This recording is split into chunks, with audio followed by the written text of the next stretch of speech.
Hello বন্ধুরা, তোমরা সবাই কেমন আছো? আশা করি তোমরা সবাই খুব ভালো আছো। আমিও খুব ভালো আছি। আমার আর একটা নতুন ব্লগে তোমাদের সবাইকে জানাই অনেক অনেক স্বাগত। তো আগের ব্লগে তোমাদেরকে বলেছিলাম পরের দিন হচ্ছে বগা পঞ্চমী, মা মনসাকে পুজো দিতে যাব।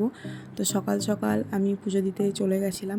আর সকাল সকাল যাওয়ার কারণ হচ্ছে বাবুকে আমি যেহেতু নিয়ে যাব না, আর বাবু যদি উঠে যায় ঘুম থেকে তো মা বাড়ির কোনো কাজ করতে পারবে না। তো বাবু ঘুমন্ত অবস্থাতে ও যতক্ষণ ঘুমায় তার সেই টাইমের মধ্যেই আমাকে ঘুরে বাড়ি আসতে হতো। তো সেই জন্য সকাল সকালে চলে গেছিলাম। আর সকাল সকাল মন্দিরটাও ফাঁকা ছিল, সেই জন্য পুজোটাও তাড়াতাড়ি হয়ে গেছিলো। আর ওখানে গিয়ে আমি খুঁজছিলাম জেঠুমাকে, যেহেতু আমি আমার পুজোটা জেঠুমাকেই দিই। আর তারপরে এই যে দেখো জেঠুমা আসছে। আর তোমরা আমার একটা ব্লগে দেখেছো যে আমি কিছুদিন আগেও আমি মাকে পুজো দিতে গেছিলাম। তো সেটা তো নর্মাল দিন ছিল, আর এটা তো হচ্ছে মায়ের দিন। তো মায়ের দিন তারাপীঠে আছি, মাকে পুজো দিতে যাব না সেটা তো হতে পারে না।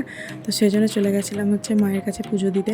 এখানে আমার পুজো টুজো সমস্ত কিছু দেওয়া কমপ্লিট হয়ে গেছিলো। আমি কিন্তু ভেতরে কোনো রকম কোনো ভিডিও আমি করিনি।